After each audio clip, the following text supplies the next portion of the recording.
necesidad tienes de volver a montar algo cuando ya tienes algo que funciona. Y estando en un lugar muy cómodo, porque ya el emprendimiento estaba funcionando, volví a meterme en otro riesgo de montar algo desde cero, ¿no? Entonces quizá para mí no era riesgo, es pasión, pero realmente cuando sales ahí fuera te das cuenta que el resto del planeta es muchísimo más conservador, innova menos, arriesga menos, sus opiniones son mucho más moderadas para no romper nada. La innovación a veces tiene que ser impredecible, tiene que ser caótica. Bienvenidas y bienvenidos a un nuevo episodio de Historias de Crecimiento. Hoy tengo el placer de tener como invitado a Carlos Gómez, cofundador de VivLab. Hola, Carlos. Hola, Jan, ¿cómo estás? Muy bien, ¿y tú? Pues muy bien, muy feliz. Ya empezando el solete del verano, todos contentos. Eso es. Volvemos además, hoy vamos a hablar de casas secundarias, del mercado inmobiliario y volvemos de hace poco de una semana, ¿no? de vacaciones, no sé tú, pero de vacaciones en Semana Santa. Así que he dicho, con las casas increíbles que tenéis en vuestro website, es el momento de hablar con Carlos. Muy bien. A ver, te voy a hacer un par de preguntas para que nos calentamos. ¿Te parece? Perfecto, vamos a por ello. Venga, ¿cuál es tu destino preferido para desconectar y descansar? Formentera, sin duda. Genial. Y entonces, ¿tú tienes una casa secundaria, una fracción de casa ahí? Sí, exacto. Eso es un poco el motivo de mi pasión por vivir, aparte de ser el fundador, es que pude permitirme el sueño de comprar una casa en Formentera y de hecho ahí hemos estado en Semana Santa, que no ha hecho buen tiempo, pero hemos estado súper relajados, así que sí, somos mi mujer y yo propietarios. Fantástico. Pues luego nos explicas el concepto de Vivla y por qué tú tienes una parte de una casa ahí, ¿no? Am, ¿Qué es lo primero que miras en tu negocio al despertar? Pues quizá te diría el número de leads registrados cada mañana o del día anterior. Sí. Bueno, más que el número de leads registrados, te diría el número de leads convertidos a deals, ¿no? ¿Cuánta gente hemos hablado con ellos el día anterior y se han convertido en nuevos negocios? ¿Cada día hay? Cada día hablamos cada día hablamos como con 50, 60 personas, de los cuales 8 o 10 pasan adelante a deal. Luego, obviamente, no cierran todos, pero sí, tenemos bastante volumen. 8, 10 al día. Sí, sí. O sea que estamos hablando de más de 3.000 al año. Estamos hablando de más de 3.000 al año. Bueno, vamos en esa trayectoria, sí, exacto. Bueno, es muy buen número, ¿eh? Uh-huh. La conversión luego no es tan alta, por desgracia, pero bueno, como interés y conversaciones de calidad, sí. Y ahora también, como luego hablaremos, como nueva categoría, hay que evangelizar mucho, ¿no? Y hay una parte muy fuerte de evangelización mediante charlas, ¿no? Mediante conversaciones con clientes. Entendido. Interesante. Luego lo comentamos. ¿Cuál es el riesgo más importante que has tomado en tu vida? Wow. Bueno, creo que, si te soy sincero, mi percepción real es que no he tomado, pero creo esto es por un tema de mentalidad o de personalidad, no he tomado nada que yo considerara un gran riesgo, porque en todo momento tenía las variables en la mano como para tomar la decisión, o era un riesgo que entendía que era parte del juego, ¿no? Entonces no me atrevería a decir que hice algo súper arriesgado. Dentro de eso, desde el punto de vista de otras personas, pues he cambiado de países muchas veces, he emprendido. Quizá creo que lanzar Bibla sea el mayor riesgo desde el punto de vista de que ya había emprendido con 7R, que era Sí. un gran proyecto, un bebé fundamental en mi carrera, y entonces ya había satisfecho la necesidad de emprender y estando en un lugar muy cómodo porque ya el emprendimiento estaba funcionando, volví a meterme en otro riesgo de montar algo desde cero, ¿no? Entonces quizá para mí no era riesgo, es pasión, pero para mucha gente sea, oye, ¿qué necesidad tienes de volver a montar algo cuando ya tienes algo que funciona, ¿no? Sí, efectivamente es un punto interesante y me gustaría que luego en la parte más de personal, ¿no? De crecimiento personal, nos contaras la razón por la cual has tomado este riesgo. ¿Y por qué has querido entonces ser emprendedor? Bueno, yo no he querido, creo que me ha buscado o lo tienes dentro y un día te das cuenta, ¿no? Creo que Creo que es un camino que poco a poco, es una sensación, un sentimiento que poco a poco va creciendo en ti y creo que si se dan las circunstancias correctas, un día lo ves muy claro, se alinea todo y vas a por ello. En mi caso, he tenido la gran fortuna de que mi carrera anterior al emprendimiento, pues estuve en Google, en Estados Unidos, he tenido una carrera, de hecho veo tu libro ahí del método de Google ahí al Sí, fondo. correcto. Eh, He tenido la gran fortuna de estar en un sitio espectacular como es Google y no necesitarlo, pero es verdad que incluso ver eso y sentir que te falta algo, para mí era la necesidad de crear mi propia tribu, era la necesidad de crear algo más a mi manera, no por un tema egocéntrico, sino por sentir que podía aportar algo diferente al mundo y que eso solo iba a poder hacerlo dentro de la libertad de tu propia compañía, con tu visión, tus valores, tuya y de tus socios, por supuesto, y de tu equipo, ¿no? Pero tú siendo ese motor del cambio. Entonces, creo que al final llega un punto de la vida donde buscas un nivel de libertad, donde poder, como un lienzo en blanco, como si Ujú. fueras un artista, donde pintar aquello que te sale de ti, ¿no? Y quizá creo que el emprendedor y el artista tienen la misma base, ¿no? Es esa necesidad de contarle algo al mundo, uno lo pinta, otro lo esculpe y otro monta una empresa, ¿no? Entonces, como un artista, pues explícanos este lienzo de Vivla, este cuadro, ¿no? Que estás haciendo. Creo que es interesante que hablemos primero de este proyecto que estás liderando, ¿no? Eres el CEO de la empresa. Ajá. A qué os dedicáis? Uh-huh. Pues Bibla, básicamente lo que hacemos es ayudar a familias como la mía, como la tuya y como muchísimas otras a poder acceder a algo tan único como poder tener tu segunda vivienda vacacional y poder tener una segunda vivienda en unas condiciones estupendas y fáciles, ¿no? Poder acceder a un tipo de activos que hoy en día son muy caros porque están en sitios muy privilegiados o en entornos de precios muy, muy altos, poder acceder a ellos, poder hacerlo de una forma asequible. Es decir, que no te tengas que dejar toda tu fortuna o condicionar gran parte de tu patrimonio. Y tercero, hacerlo de una forma muy fácil, pero también lo que hemos visto es para la gente comprar una vivienda en general es difícil, una segunda vivienda donde estás lejos aún más y mucho más aún cuando apenas la utilizas un 10% del año. Entonces, nuestra obsesión y mi obsesión personal era resolver este problema de ayudar a una gran parte de la población a poder tener una segunda vivienda en una Ujú. generación donde muchos, yo todavía no tengo una primera vivienda en propiedad, el poder tener una segunda ya es casi ciencia ficción.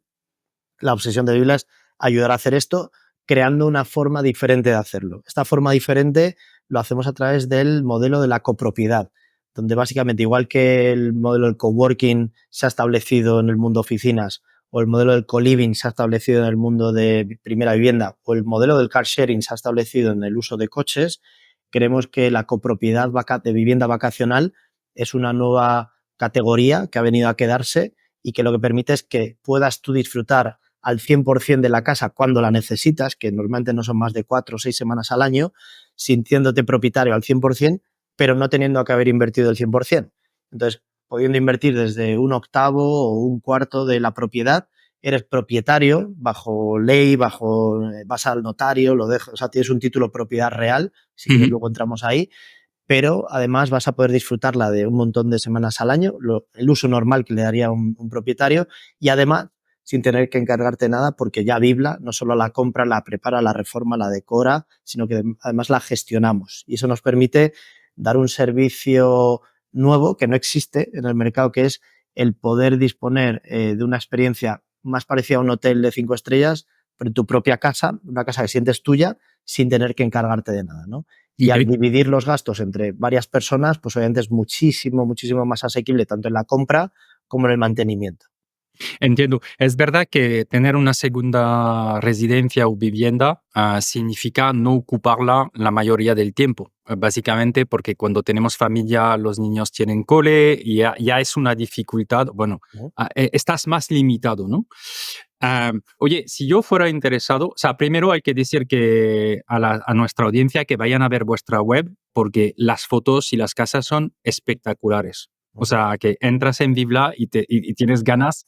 Y además es interesante porque me hacía la reflexión de decir, cuando miras el precio versus las fotos, ¿vale? Claramente es muy bajo, porque como estamos hablando de una fracción, que estamos diciendo que es copropiedad con otros, ¿no? Dices, ostras, por este precio tengo esta casa, hay una, ¿no? Una diferencia tremenda.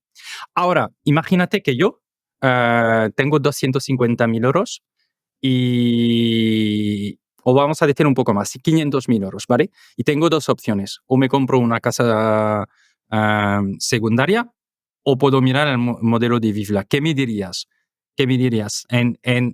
No nos extendemos sobre todo el pitch de venta, pero quiero entender cómo hacéis, ¿no? la argumentación de por qué Vivla versus me compro yo mi casa. Pero mira, no te voy a vender nada, te voy a contar mi caso real, ¿vale? Aparte de ser el fundador y CEO, soy mi mujer y yo, hemos invertido literalmente $500.000 de euros en dos propiedades de Vivla, ¿vale?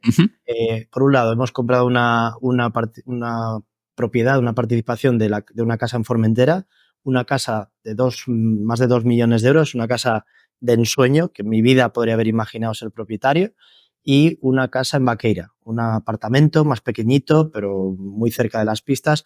Entonces, para nosotros, lo primero de todo, es una muy buena inversión porque estás hablando de destinos y de activos que llevan un histórico de revalorización muy alto. De hecho, la casa Formentera en 1 año y medio se ha revalorizado un 14%. O sea, es una buena inversión. Pero más allá de eso, con 500.000 euros podemos disponer de 12 semanas al año, 6 en Formentera y 6 en Vaqueira, que es más de lo que realmente podemos disfrutar, o sea, que ni siquiera tenemos 12 semanas para ir todos los años, y no nos tenemos que preocupar de nada. Entonces, si yo hubiéramos tomado la decisión de comprar un activo, primero, nos hubiéramos tenido que hipotecar a 30 años, ¿no? Porque el valor de un activo de este tipo, con 500.000, bueno, te puedes comprar una casa de 500.000, pero obviamente estás en otro rango de precios, otras calidades. Entonces, yo creo que hay un punto de el tipo de familia que atacamos es una familia que le gusta veranear en sitios con un cierto nivel, ¿vale? O que van a hoteles o van a Airbnb de un cierto nivel. Entonces, por desgracia, hoy en día en España y en gran parte del mundo, por menos de 500.000, el tipo de activos que puedes comprar o están muy lejos de la playa, o no tienen vistas, o tienen un tamaño muy limitado, o no tienen piscina, o están muy viejos. O sea, tiene una serie de deficiencias que un activo premium no tiene, ¿no? Y por el otro lado, solo tendríamos un activo que podríamos disfrutar todas las semanas del año, pero la realidad es que no usaríamos más de 4, 5 o 6 semanas, ¿no? Pero adicional a eso, tendríamos unos gastos anuales aproximadamente de unos 35.000 euros al año, ¿no? Por una casa de ese tipo, depende del tipo de casa, pero tendremos unos gastos entre impuestos, entre mantenimiento y luego quebraderos de cabeza. Entonces, para nosotros al final la solución es, mira, yo lo que quiero es tener un sitio de verano y un sitio de invierno, donde con mis hijos que empiecen a aprender a esquiar, donde en verano poder ir con mis hijos, familia, amigos, etcétera, y desconectar, y con tener 4 semanas en un sitio y 4 en otro es suficiente. Tengo la suerte de que somos una familia flexible en cuanto a que podemos jugar con nuestras vacaciones, no tenemos la fecha fija de solo ir 15 días en agosto, sino nos podemos organizar, y con ese $500.000 tenemos el disfrute por valor de casi de casas por valor de 3 millones de euros, Sí. todo el tiempo que necesitamos y sin ningún tipo de quebradero de cabeza y con un coste anual obviamente muchísimo más bajo. Y con la gran ventaja, que para mí es muy importante, que el día que me canse lo vendo y no solo recupero mi capital invertido, sino que muy probablemente gane dinero adicional, Sí. porque es una buena inversión. Cuando dices lo vendo, lo tienes que vender a alguien interesado en la multipropiedad, porque en realidad una de las preguntas podría ser, o sea, ¿realmente tenemos liquidez cuando queremos revender? ¿O vosotros dais una garantía sobre esto? Muy buena pregunta, Jan. Bueno, lo primero es un matiz menor, pero nuestro modelo es copropiedad, ¿vale? Que esto es muy importante. Hay como dos modelos históricos, el de la multipropiedad y el de la copropiedad. El de la copropiedad es un modelo que es el de proindiviso. El otro día leí, hay 150.000 copropiedades al año, fruto de herencias o de divorcios. Hay muchísimas personas que son propietarios de casas en copropiedad. Sí. En el modelo de proindiviso. Pero que en general se conocen. En tu caso, yo voy a conocer Claro. los otros propietarios. Justo, podrías, pero normalmente no los conoces, y esa es precisamente la ventaja. Vivla lo que hace es que tú no tengas que conocerlos ni encargarte de nada, y lo que hacemos es como de árbitro para que todo funcione bien, ¿no? Imagínate una herencia, 4 hermanos, que para organizarse quién va en una semana, quién va en otra, es una pelea, ¿no? En nuestro modelo Total. está resuelto porque eso hacemos nosotros, y el otro elemento fundamental del modelo es nosotros le hemos dado el carácter mercantil a la copropiedad, es decir, le damos un carácter de sociedad limitada, que es como todas las sociedades, digamos, normales que hay en el mercado. Entonces es un modelo de copropiedad, pero donde tú lo que eres el dueño es de acciones de una sociedad. Sí, Que tú es puedes... decir, tengo socios que no conozco y Eso es, sí. ¿no? Y no nos tenemos que conocer para poder ir de vacaciones. Exacto. Bueno, es que tú cuando vas, ellos no están ahí y no tienes que Eso hablar es. nada con ellos, ¿no? Entonces, en esencia, es como decir un car sharing, ¿no? Es, oye, pues cuando yo cojo el coche, me da igual quién ha estado antes o quién va después. Yo cuando lo Sí, cojo, pero la diferencia del car sharing es que en este caso una parte del coche es mío. claro, exacto. O sea, tú lo que te beneficias es, bueno, en este caso de la casa, en el car sharing no es más No, alquiler, no, ¿no? por eso quiero decir, Claro, en el caso de coche no es el caso, pero en este claro, caso sí que tengo justo. una parte. Entonces, ventaja es que puedo tener una revalorización, Ujú. ah, Efectivamente. Y ¿no? me preguntas sobre la liquidez. Sí, la liquidez es súper importante porque, a ver, Efectivamente. y si mañana no puedo vender, ¿qué hago con mi parte, sabes? Claro, eso es uno de los, digamos, primero, tú tienes la capacidad de venderlo libremente y esto es muy importante. O sea, aquí, al ser tu propietario, eres libre de venderlo a quien quieras, cuando quieras, al precio que quieras. O sea, que en ese sentido no hay nada de Bibla ni del modelo que te limite. Otra Ujú. cosa es si tú encuentras a alguien que te lo compre o quieres que te lo vendamos nosotros, que obviamente cada vez nuestro mercado ya hemos tenido las primeras reventas en menos de 2 años, ya hemos tenido algunas reventas de gente Sí, que le han cambiado las condiciones y lo hemos conseguido revender. Nosotros, obviamente, seremos un buen revendedor, un potencial comprador, pero también ya empezamos a crear toda una red de partners inmobiliarios como Engel Volkers, como Lucas Fox, como bueno, algunas de las grandes marcas que ya ellos están revendiendo nuestras fracciones a sus clientes.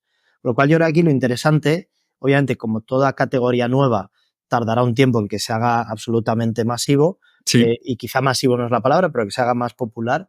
Eh, pero sí que hemos creado un nuevo activo inmobiliario que es la participación de un activo de lujo y eso va a tener un mercado que cada vez es mayor. En Estados Unidos, que hay un modelo más grande, es un mercado muchísimo más grande, diría como unas 100 veces más grande, y obviamente ya hay un mercado de reventa de secundarios, ya hay una liquidez. Entonces nosotros estamos liderando esto, Sí. pero yo creo lo importante en cuanto a la liquidez es, igual que hoy tenemos interesados y cada vez somos más, en 2, 3, 5 años, obviamente cada vez seremos más, ¿no? Pero tú tienes la libertad de venderlo cuando tú quieras a quien quieras.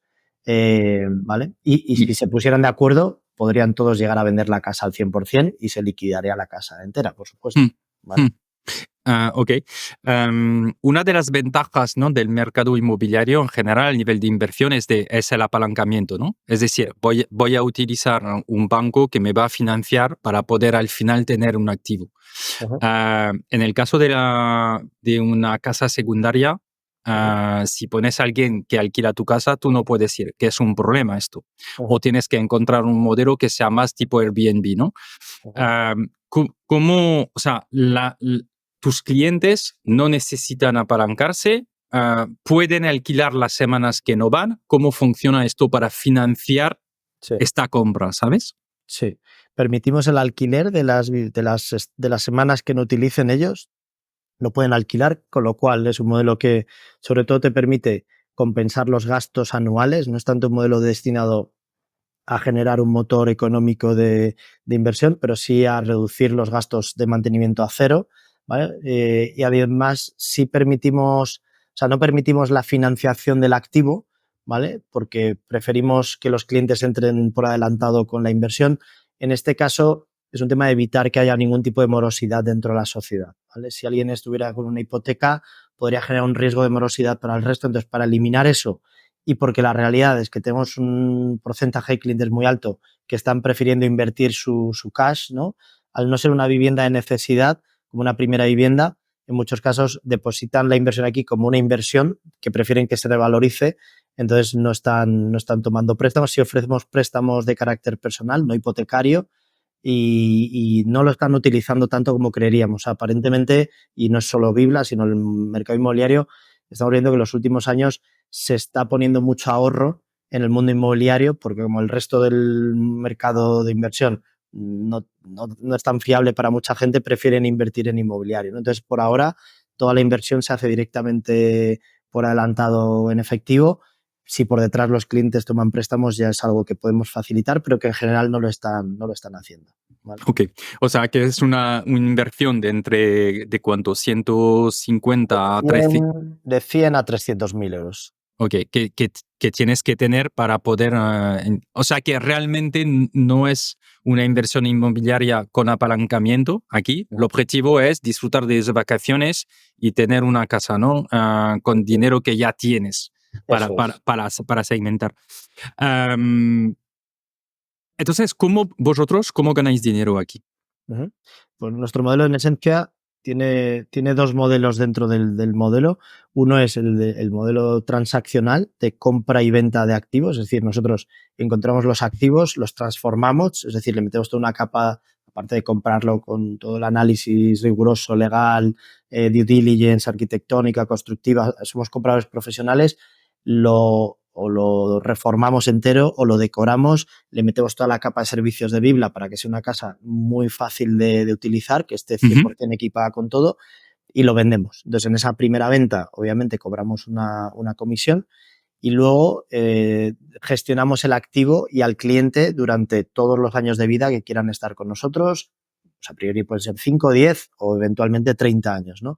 Entonces, por la gestión tanto de la casa como del cliente y de todas sus necesidades, también tenemos una tarifa que es parte de esos costes de mantenimiento de la casa, por el cual nosotros le proveemos de la plataforma para intercambiar, por ejemplo, estancias con otras casas de la red, la tecnología para reservar o pedirnos cualquier cosa, un servicio 24/7 de concierge donde van a poder solicitar cualquier servicio, recomendación, reserva, adicionalmente a la gestión del activo en sí mismo, ¿no? Entonces, por esto también cobramos una comisión anual y después, eventualmente, si hubiera una reventa de la fracción y quisieran que lo hiciéramos nosotros, pues también ahí ganaríamos una comisión. Entonces, es un mix entre empresa inmobiliaria y empresa de gestión vacacional, diríamos. Ujú.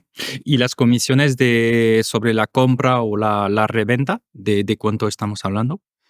Pues aproximadamente, tampoco ha ido evolucionando, ¿no? Pero te diría aproximadamente es un sobreprecio un 10%, ¿no? Por toda la gestión de la compra, de encontrar a los otros compradores y todo esto, suele ser como un 8, un 10%. En la venta suele ser sería un 5%.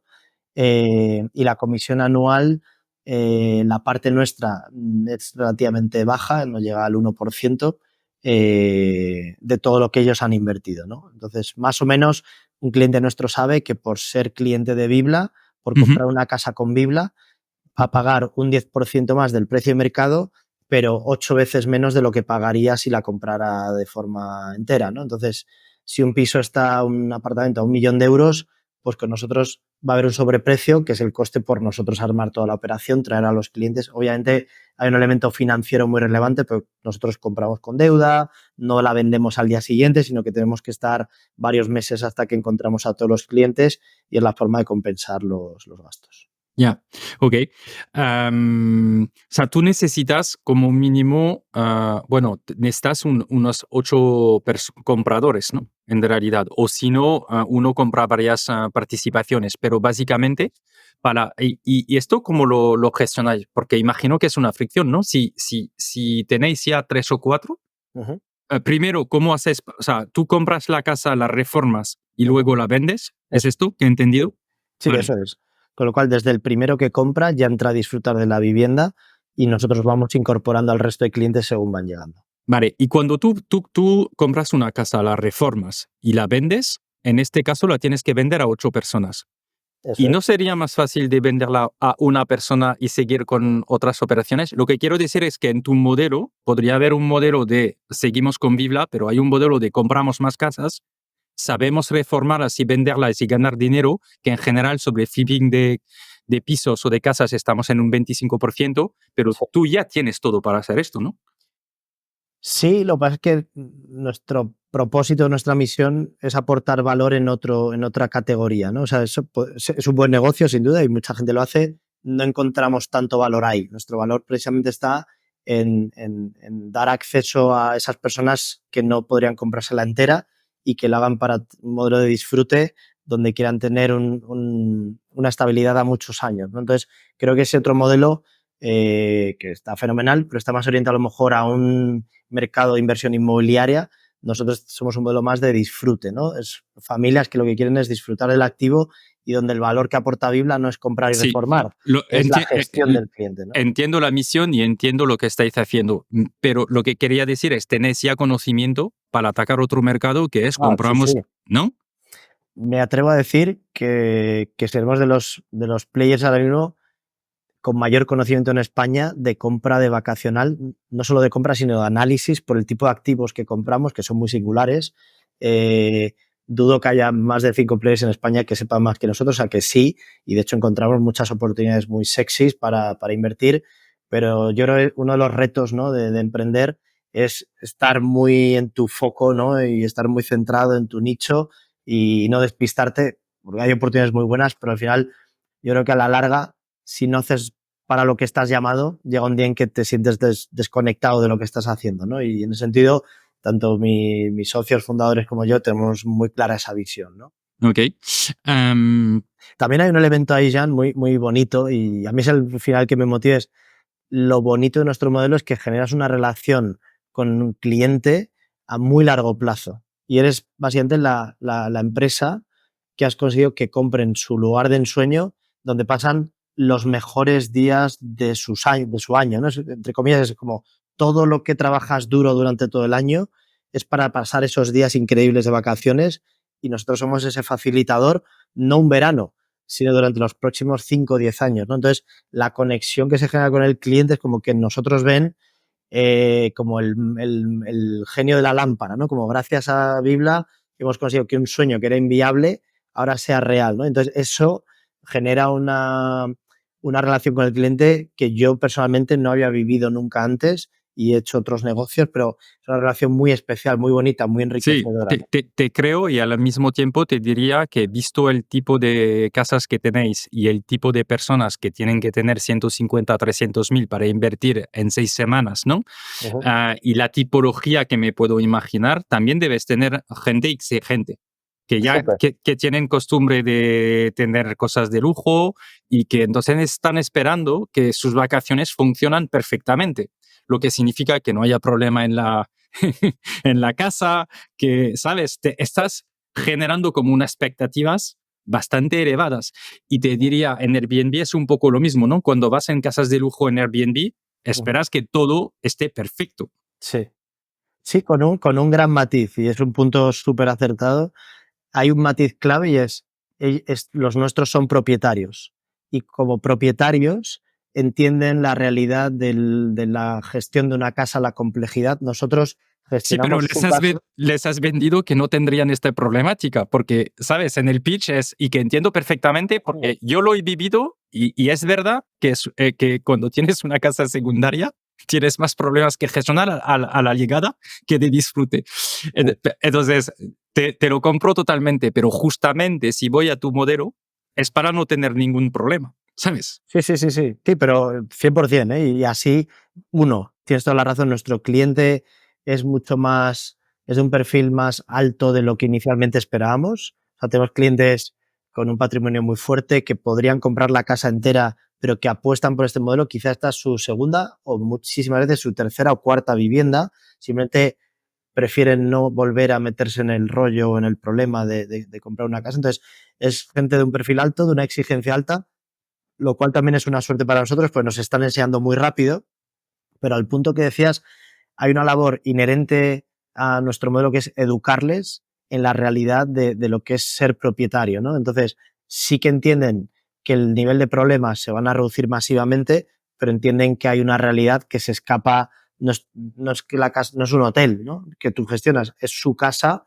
y ellos han comprado la casa, la gestionamos nosotros, reducimos los problemas, a lo mejor te diría al 90 o 95%, pero ellos entienden como propietarios que son de sus propias casas que hay cosas que ocurren y tienen esta mentalidad o la estamos desarrollando muy bien de, oye, entre todos lo hacemos mejor. Entonces, si se rompe algo, avísanos y lo arreglamos, pero avísanos. Si falla algo, avísanos y lo iremos a arreglar, pero no es esta, yo sí que insisto mucho en, al ser una relación duradera a largo plazo, estamos construyendo relaciones muy Entiendo. constructivas, de calidad, donde el cliente, por muy, y te sorprendería quizá, la gente más exigente es la gente más constructiva, en dar feedback y decir, oye, aquí podéis mejorar, fijaros en esto. Entonces, por suerte, y esto obviamente a escala irá cambiando, ¿no? Pero en esta primera fase, estos primeros 18 meses, Ya contamos con un grupo bastante grande de clientes, pero que en general la experiencia está siendo muy buena y aun con las muchísimas mejoras que tenemos, tiene una mentalidad más abierta, más paciente, más flexible que la de de alguien que alquila un verano, que va 7 días a tu casa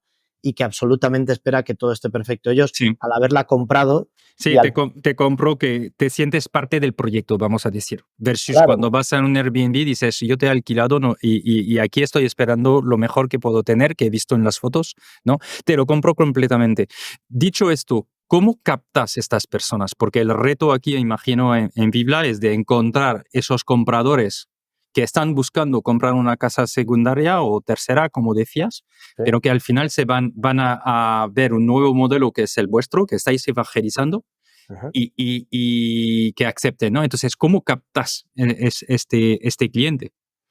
Pues mira, hemos hecho un trabajo muy intenso desde el día uno en muchos canales diferentes. Yo diría, lo principal que hemos hecho, que humildemente creo que hemos hecho bien, lo primero es construir una marca muy fuerte, una marca que no es algo obvio cuando empiezas una startup, ¿no? Desde cero, construir una marca que transmita ciertos valores, cierta solidez, credibilidad, y ahí hicimos una inversión inicial fuerte. ¿Cómo lo habéis hecho esto?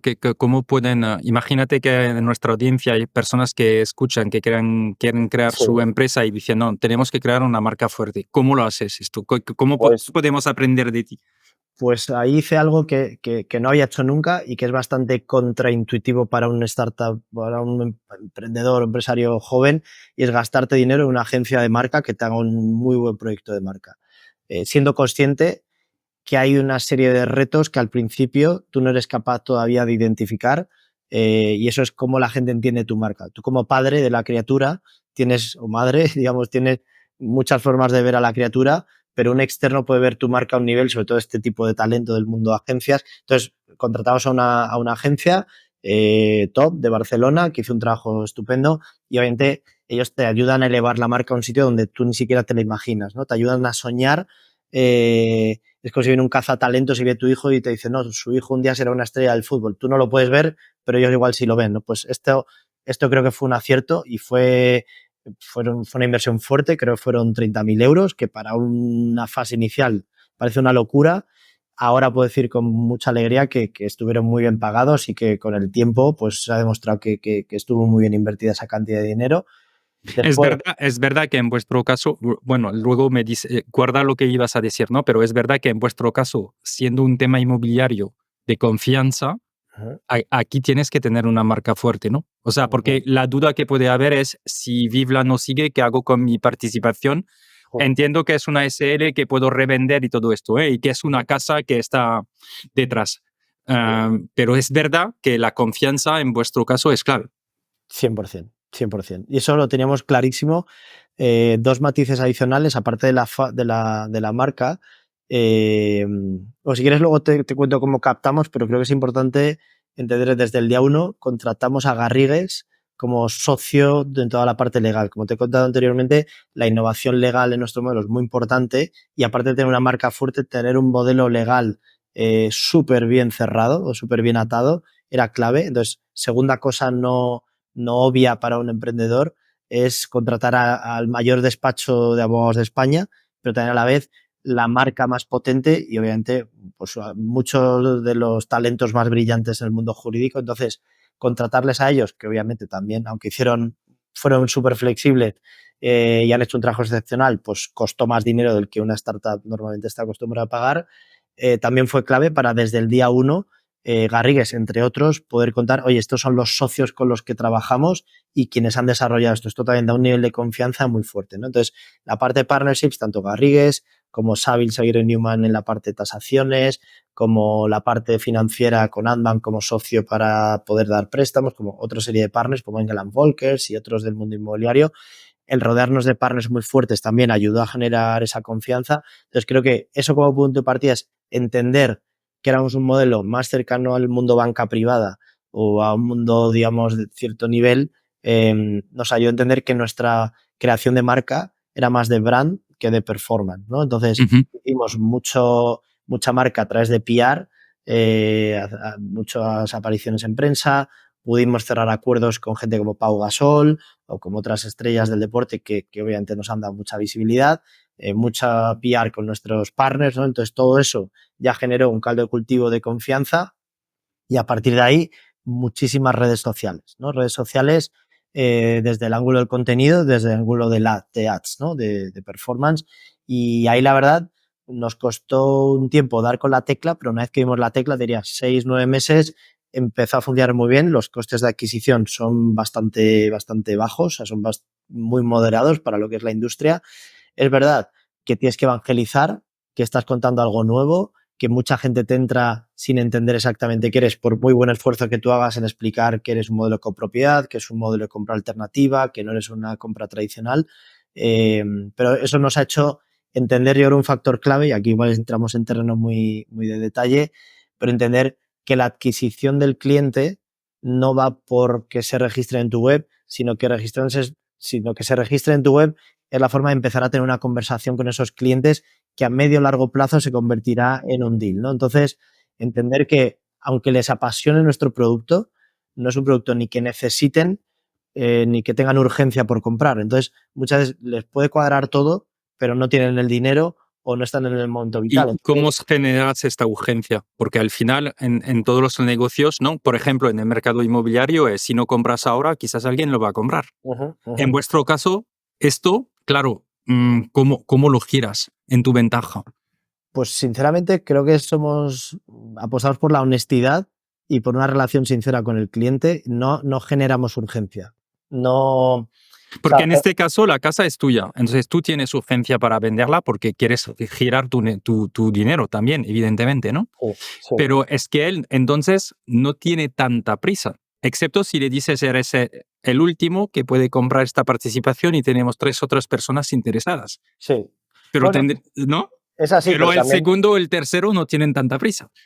sí, pero también hay mucha gente que constantemente le parece, por ejemplo, tienen prisa porque sus vacaciones no les gustan y quieren tener su propia casa. No es prisa, pero sí que es algo que les aprieta, a unos más, a otros menos. O gente que lleva gastando mucho dinero en alquileres y quieren dejar de gastar en alquileres. O gente que han recibido una herencia o un dinero, una venta, tienen capital y quieren invertir. O sea, sí que hay cierto, pero sinceramente creo que lo trabajamos más por tener un volumen más amplio de gente con quien hablamos que por inventarnos una urgencia. Al final, yo creo que nuestra visión es a 10, 15, 20 años. No tenemos duda de que este es un modelo que en 15 años será gigantesco, que habrá miles y miles y miles de familias en España y en toda Europa que adoptarán esta categoría. Entonces, creo que es mejor tener una relación cordial. Ahora, por ejemplo, te pongo un ejemplo. Este año en Vaqueira, que en Vaqueira tenemos 6 propiedades, ¿no? Llevamos solo 2 temporadas funcionando. Empezamos hace 1 año y 3 meses y llevamos ahora. Nos han entrado muchos clientes a comprar este año, que el año pasado nos conocieron, no estaban en el momento y este año pues les ha cuadrado todo o simplemente han visto que el modelo va evolucionando y han entrado. Es mejor tener esa relación con esos y siempre digo que cada mes igual cerramos 15 clientes, pero hemos generado otros 30 o 40 que terminarán cerrando más adelante, aunque no cierren este mes. Entonces, todos son clientes, simplemente hay que esperar a que tengan su momento vital, pero es más honesto cuando eres flexible con ellos que cuando les aprietas y les generas una urgencia irreal que entonces de alguna forma desconectan, dejan de fiarse de ti. Entonces, por suerte, somos un modelo que genera cierta rentabilidad como para no tener esa urgencia y creo que todo evolucionará, ¿no? Sí es cierto que hay casas que vuelan muy rápido y las que vuelan muy rápido pues sí pueden generar esa urgencia, ¿no? De, oye, te encanta la casa, no hay tantas, hay destinos donde no hay tantas casas, por ejemplo en Formentera, fue un destino donde es muy difícil encontrar activos muy buenos a buen precio. Entonces, cuanto más escaso es el activo, obviamente más urgencia hay o más escasez puedes generar. Pero ya te digo que apostamos por una filosofía más comercial de largo plazo y de confianza y creo que los clientes agradecen. Y por último, el último punto, por complementar tu pregunta, es la parte orgánica de referrals, ¿no? El boca a boca. Tenemos la gran fortuna de que nuestros clientes son fanáticos, o sea, son radicales. Sí. El que entra en este modelo y lo usa. Es que además lo va a contar, ¿no? Y Si está es un socio muy contento, viral. lo va a contar, ¿no? Es O sea, súper viral. viral no lo sé, pero de referral sí, por lo menos. Es viral en el entorno de esa persona, en el sentido que lo cuenta constantemente. O sea, en cada cena que va o cada tal, lo están contando. Entonces, es un producto que lo cuentas mucho. Obviamente no es viral de las redes, pero en su círculo cercano, que es donde nos interesa. Pero yo tampoco quiero miles de clientes. Lo que quiero es los buenos. Entonces, en sus círculos cercanos lo cuentan mucho.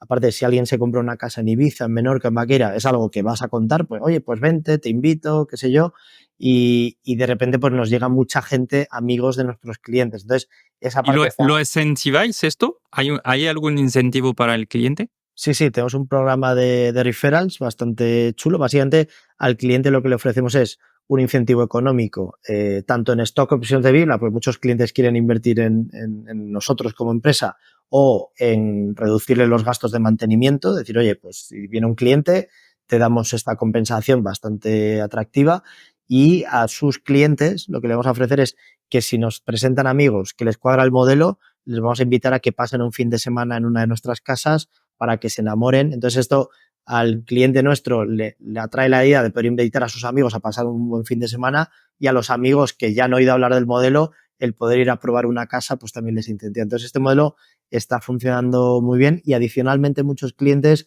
nos están ayudando a hacer presentaciones en sus empresas o en grupos de amigos o en otros colectivos donde poder presentarlo a una escala un poquito mayor. Ok. Si cogemos el ejemplo de Baqueira, decías, tenemos seis activos ahí, ¿no? Entonces, el potencial de venta que tienes ahí es 6 por 8, ¿no? Son 48 fracciones, ¿no? Eso es. Si decimos que la mitad son, o sea, que un precio medio son 200.000 para ir haciendo un precio rápido, tienes que, dijimos un 10% o 12%. Sí, aprox 10%. Aprox, 10% de 200.000 son 20.000, ¿no? 20.000 por 48 potenciales, estamos hablando de 1 millón, ¿no? Sobre Baqueira, Exacto. ¿no? De cifra de negocio que tenéis. Eso sería de beneficio neto para nosotros, obviamente, sí. Beneficio neto, ¿por qué? Bueno, neto, digamos, sería como de 10 millones de euros en ventas. Sí. El 10%, que es lo que nos quedaría. Es la comisión, vamos a decir, ¿no? Exactamente, en la comisión inicial. Lo que pasa es que hay que pensar que el cliente posiblemente va a estar 10 años, con lo cual ese 10%, ese millones en el momento de partida, pero luego si está otros 10 años, pues a lo mejor fruto de estar 10 años esos clientes generamos otro 1.000.000 de euros, y luego hay el potencial de la reventa el día que quieran cambiar de casa o revenderla. Entonces, junto, pues sí. Pero sí, aproximadamente esa sería la cantidad. O sea que realmente hay que ir a bastante volumen, ¿no? ¿En qué sentido? Bueno, imagínate que dices, quiero facturar. ¿Cuál es tu objetivo de facturación este año? Este año estamos en 15 millones de euros. 15 millones. O sea que necesitas 15 veces Baqueira, ¿no?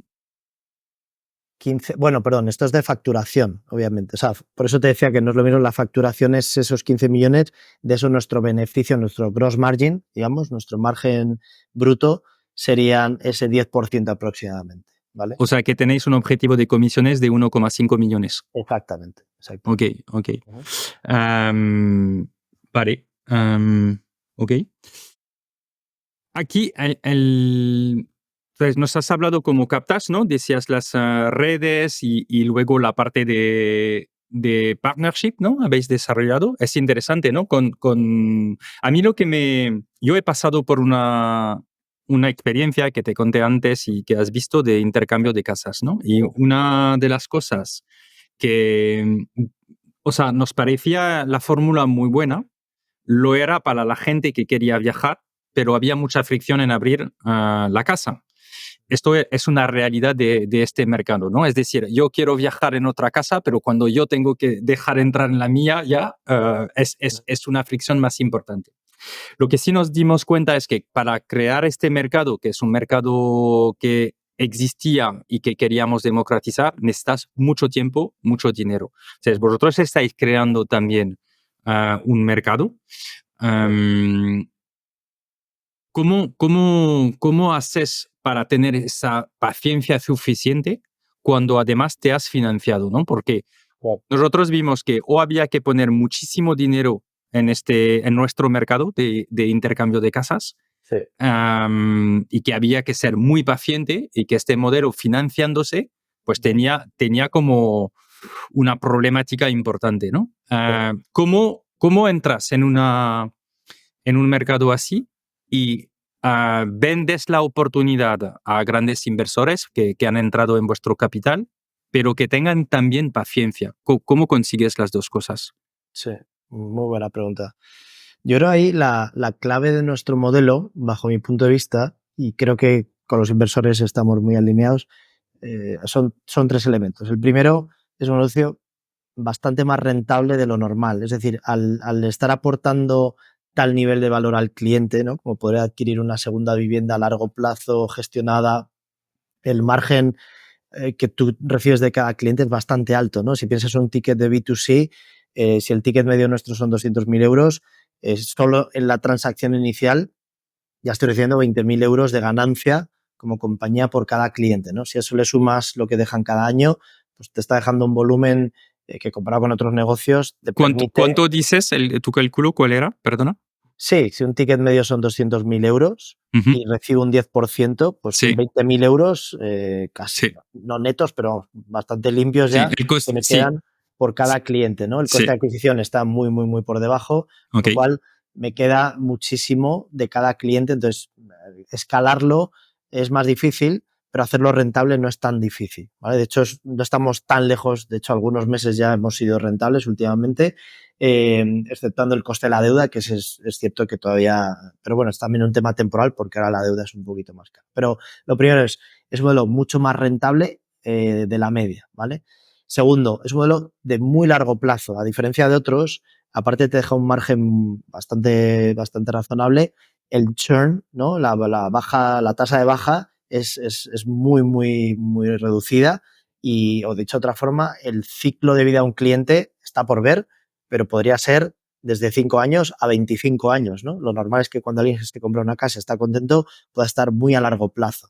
Entonces, tenemos una recurrencia, digamos, o una temporalidad bastante alta y lo último, y yo creo que también muy importante, es el cliente está muy contento y va a atraer a más clientes, ¿no? Entonces, la forma de crecer no es tan agresiva o tan intensiva en capital como otros modelos donde tienes que estar quemando mucho marketing, sino que tu propio motor de crecimiento van a ser los propios clientes porque, como decíamos antes, es un modelo que atrae mucho y que van a socializarlo mucho, ¿no? Entonces, yo esos tres elementos, junto con un cuarto, que también es clave, es un modelo con unas barreras de entrada muy fuertes. Es decir, para empezar no, pero una vez Bibla de repente tenga 20 o bueno, 50, 100 activos, llegar a competir con eso es muy difícil, ¿no? Entonces, a la vez que no es tan rápido en escalar como otros, no es un modelo tan explosivo porque tienes un activo inmobiliario que tiene una compra y tiene una venta más lenta que si dijéramos un e-commerce tradicional, Ujú. también a la vez te genera unas barreras de entrada, unas ventajas competitivas súper difíciles de batir, con lo cual no es un modelo donde de repente te vayan a poder competir 25 empresas, ¿no? Entonces, es verdad que en este momento tenemos la grandísima fortuna de que somos los líderes en absoluto en España. El resto de competidores, por las circunstancias complejas del mercado en los últimos años, han ido desapareciendo. Ahora, si quieres, entramos en el por qué. A nivel europeo hay otro par de players, entonces la capacidad de convertirnos en una o dos o tres grandes empresas de esto en Europa, en un mercado gigantesco. No tenemos prisa, pero sabemos que es un mercado que todos los años transacciones de casas de más de casas vacacionales, segunda Sí. vivienda vacacional, de más de 1 millón de euros, estamos hablando de 130 billion, ¿no? 130.000 millones de euros al año, todos los años, solo en el sur de Europa. Ujú. Entonces, es un tamaño de categoría gigantesco. A poco que capturemos un porcentaje de todo ese mercado y seamos uno de los players, digo, la categoría, y nosotros seamos. Entonces, creo que los inversores lo que ven es un modelo de más largo recorrido que pueda alcanzar la rentabilidad mucho más rápido que otros y donde los motores de crecimiento están más asegurados que en otros, ¿no? Entonces, todo este mix, junto con otra idea que a mí me gusta mucho decirla, y es que el cliente que compra con nosotros, y yo ya soy un ejemplo, como te contaba antes, yo no me he comprado una, ya me he comprado dos. La posibilidad de que ese capital que te has pensado invertir en una, lo termines invirtiendo, mucho menos de eso, lo termines invirtiendo no en una, sino en dos o en tres casas a lo largo de 30 años, pues lo que estamos viendo es que el cliente que entra se convierte muy fanático y, entre comillas, no se vuelve a imaginar el modelo anterior de alquilar Airbnb constantemente o de comprarse una segunda vivienda. Entonces, lo que está por ver, pero tiene buena pinta, es que vas a tener clientes no solo de muy largo plazo, sino que compren 1, 2, 3 propiedades, con lo cual nos convertiremos en una especie de gestor patrimonial que gestionemos entre 300 y 600 mil euros de cada cliente a lo largo de 30 años, ¿no? Y dándole un valor percibido muy alto, con lo cual los economics son buenos. Yo creo que es un poco la explicación. Y a mí en ese sentido me gusta mucho decir que no somos el típico modelo startup explosiva que quema dinero y tiene que levantar 1000 rondas, sino tenemos la capacidad de convertirnos en un modelo más estable, más tradicional, sin apuras, ¿no? Donde dices, oye, es que es algo que ha venido a quedarse, ¿no? Y que no tenemos que venderla en 3 años, ni tenemos que, sino simplemente va generando y casi convertirnos en una nueva marca hotelera, ¿no? Donde en vez de hoteles, pues tienes tus propias casas, pero los clientes forman parte de una red que pueden hacer intercambio de casas, pueden comprarse otras. Bueno. Ok. Y entonces tú has trabajado en Google, ¿no? Por ejemplo. ¿Cómo llevas? Porque en Google entiendo que el modelo era evidentemente completamente distinto. Sí que era explosivo, donde hay un crecimiento bestial, seguramente. Además, si has estado en los principios de Google, ¿no? Entonces has vivido el crecimiento fuerte. Uh-huh. ¿Cómo vives esta parte de crecimiento súper fuerte, una marca líder donde seguramente hay más leads que se puede hacer de venta, que hay que abrir un país y luego hay que montar un equipo y todo, versus un proyecto donde tú eres el fundador y esto va mucho más piano, lento, aunque no digo que no es interesante, por supuesto, pero es que los modelos son opuestos, ¿verdad? Básicamente bastante opuestos. Uh-huh, uh-huh. ¿Cómo lo vives tú? Bueno, yo creo que mi dedicación de hoy es una consecuencia de haber estado allí, ¿no? Creo que, pues como bien decías, estuve 10 años en Google, desde el 2007 al 2017, trabajé 6 años en San Francisco, ¿no? Ahí en el epicentro de toda la acción tecnológica, y he tenido la suerte de dedicarme a proyectos muy tecnológicos en momentos muy explosivos. Después de Google, incluso también trabajé en otros proyectos personales muy tecnológicos, y creo que hay una parte de mí que, aunque le apasiona la tecnología y soy muy tecnológico por naturaleza, también buscaba un tipo de contacto más humano y más real con los clientes, ¿no? Que al final la tecnología aporta infinito valor, pero también a veces es muy fría y, digamos, es muy racional, ¿no? Y quizá hay una parte de mí más creativa o más humanista que buscaba volcar una parte más emocional en un proyecto menos digital y, sobre todo, también más estable en el largo plazo, ¿no? Al final las tecnologías son apasionantes, pero primero son muy arriesgadas. Hay tecnologías, y tú lo has visto, lo hemos visto todos, que durante unos años hay un hype, luego mueren, desaparecen. Entonces, eso, quizá por la edad que tengo, ¿no? Ahora tengo 40 años, tengo 2 hijos, mi cuerpo me pedía como a lo mejor un tipo de proyecto menos inestable y, por otro lado, menos hype, ¿no? Como menos de moda, ¿no? Entonces, de alguna forma creo que Vibla, y fue algo natural, ¿no? No es que lo buscara, apareció en mi vida, me enamoré del proyecto y decidí ir adelante con él, pero creo que de repente me enamoré de lo mucho que inspiraba o que transmitía, me di cuenta que había una parte de mí que no había podido dedicarse a eso y que la apasionaba, ¿no? Entonces, la tecnología es la leche, hablando mal, eh, pero le falta un punto, y también creo, y oye, creo que en los últimos años también hemos visto muchas partes no tan buenas de la tecnología, ¿no? Y la tecnología a veces suma mucho, pero a veces nos deshumaniza, nos separa, nos hace más independientes, y creo que justo Biblia tiene un propósito más de compartir, de pasar tiempo juntos, de hacer cosas que nos enriquezcan la vida, ¿no? No va solo de optimizar,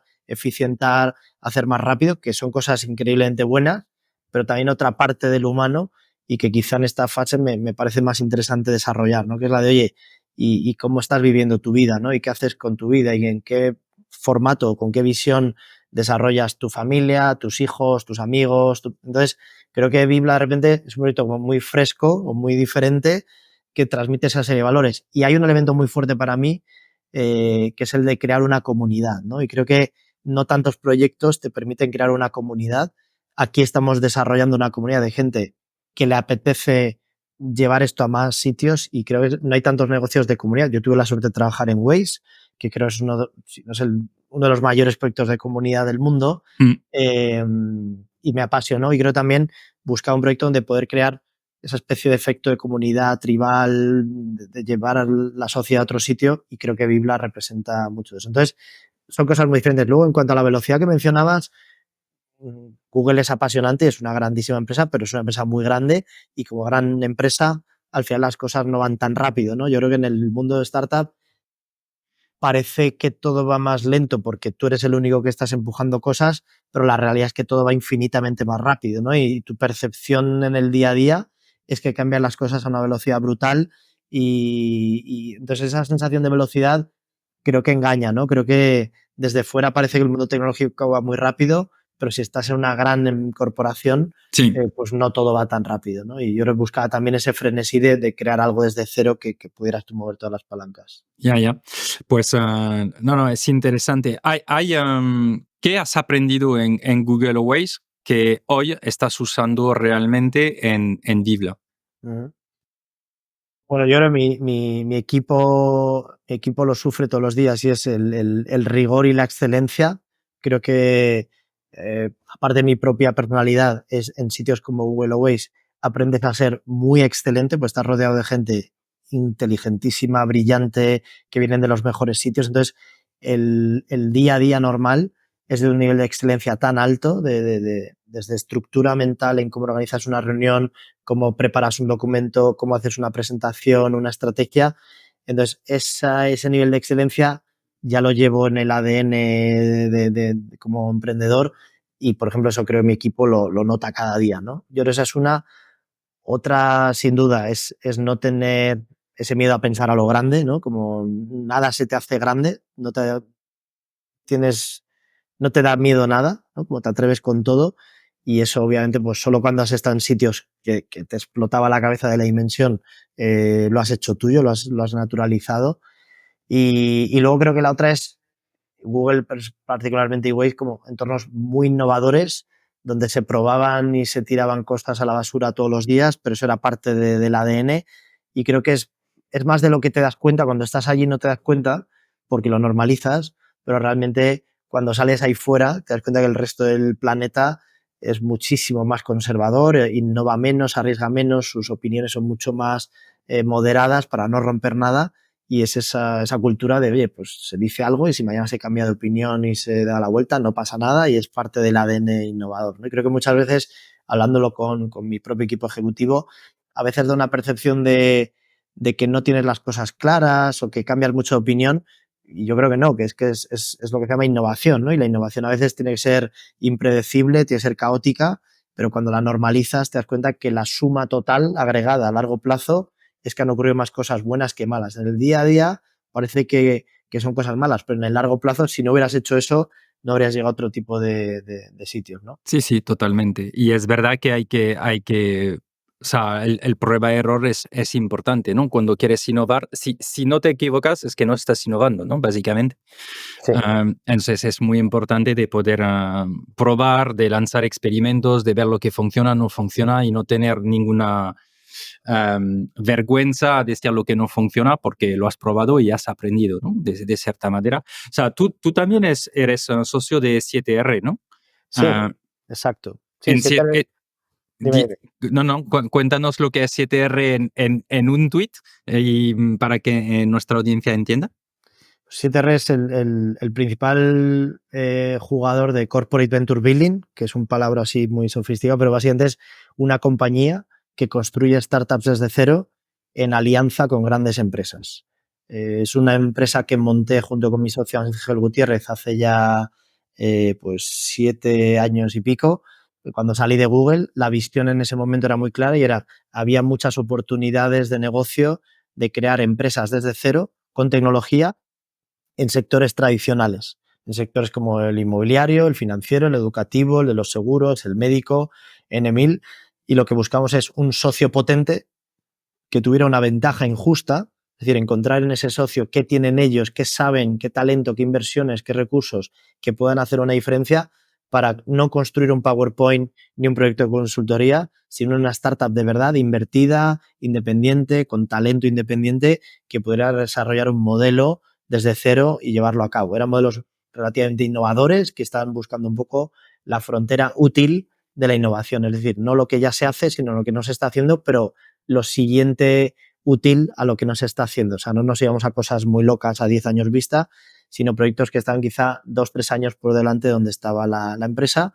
Y bueno, pues a día de hoy hemos montado ya 10 compañías, pues ya te digo, 3 inmobiliarias, la cuarta fue Bibla. Bibla es verdad que fue la primera que lanzamos sin ningún corporate, fue la primera independiente que Es decir, construimos. para que nuestra audiencia entienda, vosotros buscáis un corporate, un corporate os viene y lanzáis un negocio con el corporate y vosotros tenéis una participación ahí Eso es.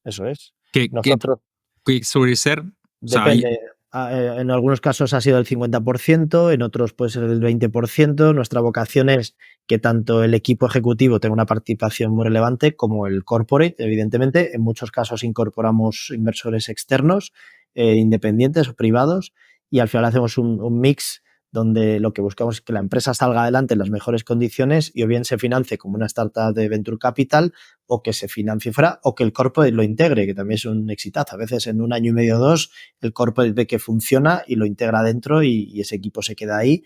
En otros lo hemos vendido ya a otras empresas industriales o corporates.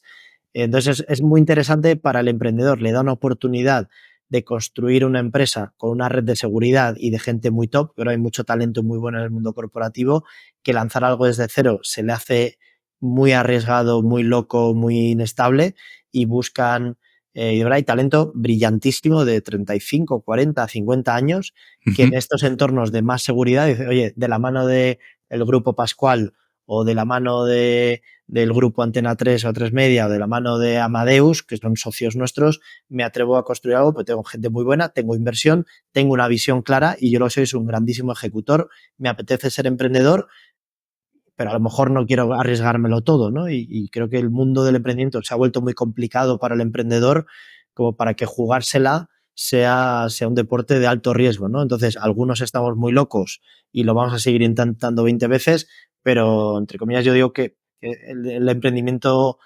tradicional de Venture Capital es muy elitista, pues no todo el mundo tiene la capacidad o la visión o de hacer algo tan arriesgado. Entonces, para un porcentaje muy alto del talento bueno, hay otro tipo de emprendimiento que es un emprendimiento de este tipo con red. Entonces, nosotros montamos ese proyecto con ellos lo lideran y entre la corporate, nosotros, el equipo ejecutivo y el resto de inversores la llevamos adelante. Y entonces habéis montado unos 10 proyectos, ¿no? Sí. ¿En cuánto tiempo, Carlos? En 7 años. Tras uno por año, pero entonces, ¿cuál es el plan? Explícanos el playbook de Sí. lanzar una empresa con un corporate para entender, ¿no? De cuáles son los pasos. Pues sencillo, lo primero es, te juntas con el corporate o con una visión concreta de una industria o con la visión que ellos te puedan aportar, te juntas a lanzar una serie de ideas, ¿vale? Sí. De esas, podríamos decir, se seleccionan 2, 3 que tengan muy buena pinta, se estudian en profundidad y seleccionamos la que realmente creemos todos que tiene más valor. Ahí ya empezamos a involucrar al talento externo para que el talento externo también diga, oye, yo aquí veo algo muy diferente, muy potente, y se hace un trabajo de unos 2-3 meses donde se entra en absoluto detalle de, digamos, hacer una radiografía de cómo sería ese negocio y si todas las partes, el corporate, el talento y nosotros como Venture Builder estamos alineados, lo que hacemos es comprometernos una inversión para lanzar la compañía y a partir de ahí se empieza la compañía a ejecutarse y 7R, entonces lo que hace es el trabajo ese de esos 3 meses intensos más lo anterior de haber seleccionado la idea, más otros 6 meses después de estar arropando a ese equipo emprendedor para que no empiecen solo, porque al final empiezan 2 founders, pero nosotros le damos mucha estructura de marketing, de producto, tecnología, de ventas, de finanzas, y para que a partir de esos 6 o 12 primeros meses ya puedan volar solos. Entonces nosotros entramos muy fuerte al principio y luego vamos saliendo del día a día y nos quedamos más como observadores o seguidores, digamos, en el mes a mes o en el trimestre a trimestre y obviamente ayudando cuando haga falta. Entonces, eso nos da la capacidad de montar 2, 3 empresas al año. Los primeros años era más una cada año y luego los últimos años ya estamos en el ritmo de 2, 3 al año. Es un modelo de nicho No pretendemos ser masivos, no pretendemos hacer 1000. Hay otros modelos que a lo mejor hacen 20 al año. No creemos que puedas hacer más de 2, 3 empresas bien al año con un equipo reducido de unas 15 personas, ¿no? Que también buscamos como muy alta calidad con socios que se lo crean mucho, que apuesten de verdad por el proyecto, no que sea un tema de marketing o de prensa, ¿no? Y entonces ahí sí que hay muy buenas oportunidades y los socios corporativos cada vez están entendiendo que crear startups es una forma de innovación fundamental, más que la consultoría tradicional, y que los proyectos salen adelante y les aportan muchísimo. Hemos hecho proyectos con Sareb, con Savills, con Priconsa, con BBVA, con Telefónica, con Pascual, o sea, hemos hecho de todos los colores. Algunos salen, otros no salen, y es muy importante. Muchas veces nuestro mérito está en matarlo y decir, oye, aquí no hay nada, no lo lancemos. Como nosotros nos jugamos nuestro capital, pues tampoco queremos invertir en algo que sea una tontería. El consultor tradicional, como va a cobrar por hora, le vale todo, ¿no? Dicho, siendo un poco Sí, simplista, ¿no? sí. Pero vuestro modelo entonces es, o sea, para este estudio vais a tener un coste, imagino, que hay que asumir, ¿no? Eso es. Y luego vosotros vais a invertir con el corporate, ¿es así? Invertimos en unos casos capital y en otros servicios, ¿vale? Ok. Y con esos servicios, capital siempre ponemos para aportar algo de verdad, ¿no? Para tener skin in the game. Sí. Y luego toda la parte de tiempo, dedicación, esos servicios los capitalizamos, con lo cual tomamos una participación. En algunos casos hemos invertido más veces con nuestra propia caja, invertimos en los proyectos. En otros casos llega un punto donde la masa de capital a invertir es tan grande que es mejor tirar de inversores externos. Obviamente nosotros tenemos capacidad de inversión, pero no somos un fondo. ¿Y Y luego es sacar el rentable? exit. ¿Es 7R? Sí, ¿Es rentable?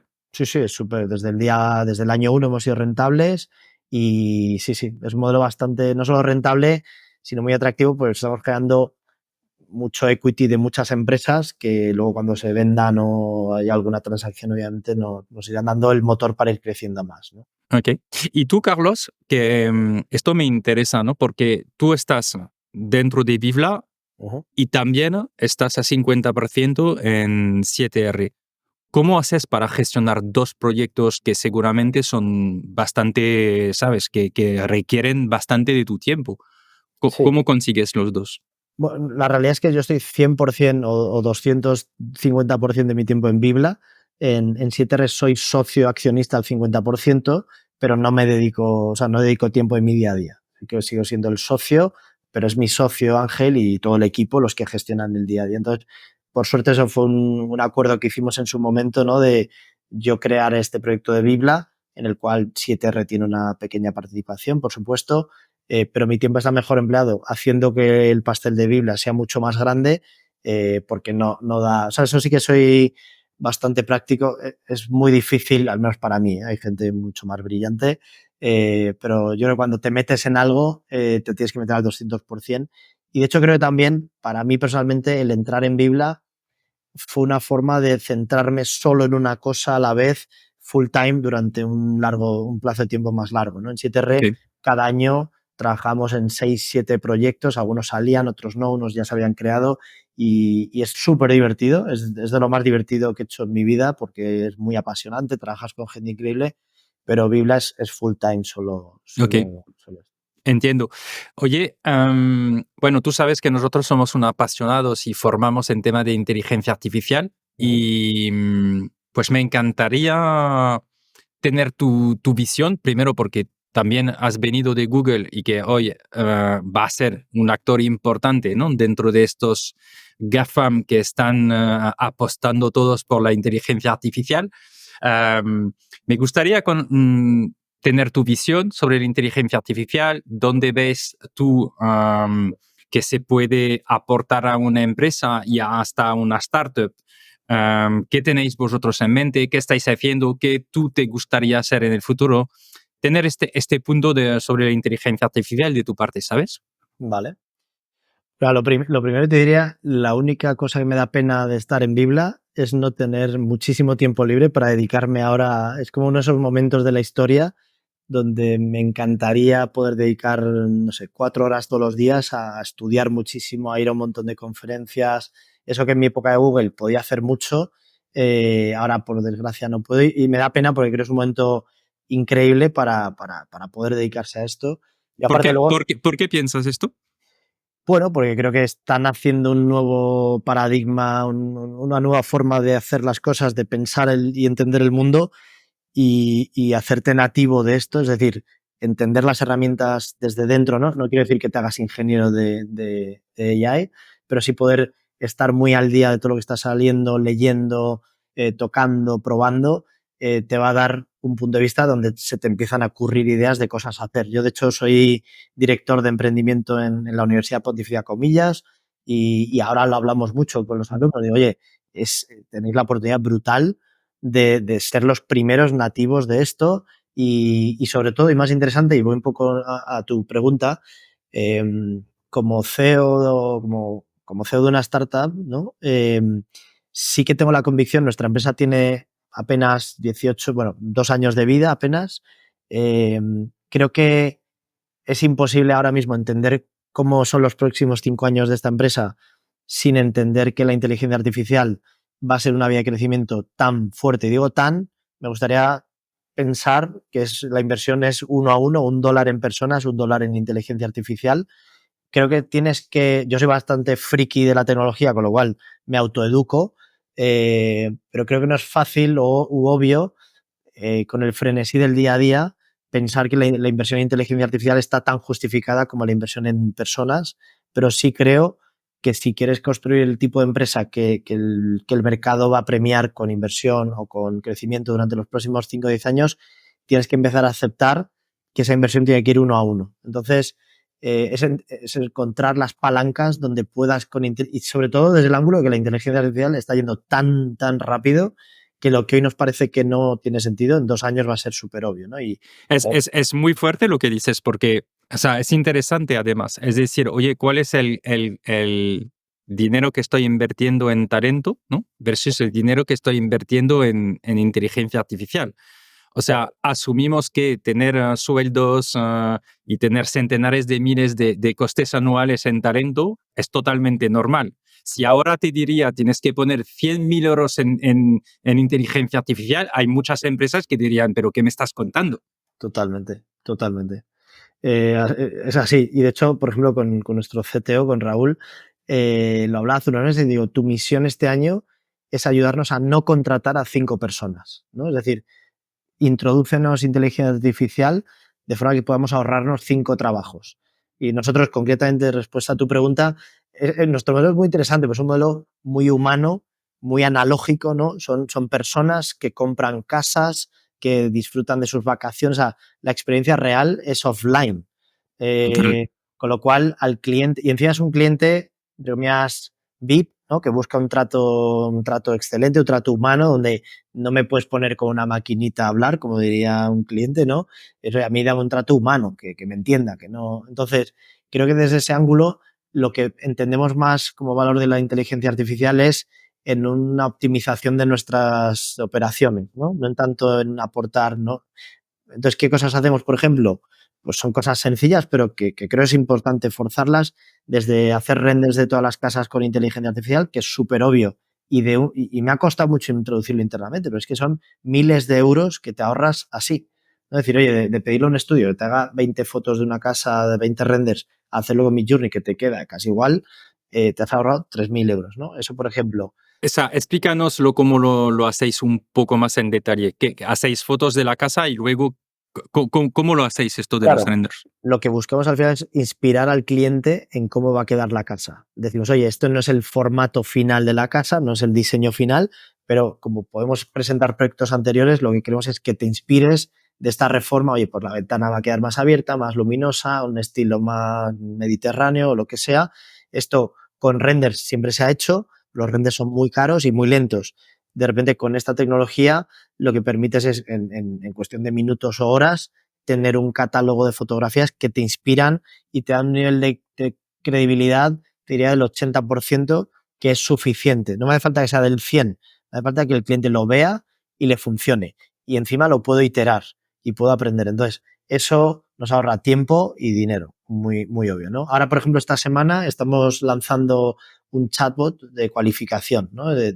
de permitir que en vez de tener que llamar a cada cliente para conocerle y que nos cuente cosas, pues directamente le lanzamos a un chatbot que genera una conversación muy real, donde al final pues esto está más visto, pero creo que es algo fundamental y que sobre todo nos ahorra mucho tiempo y sobre todo mejora la calidad.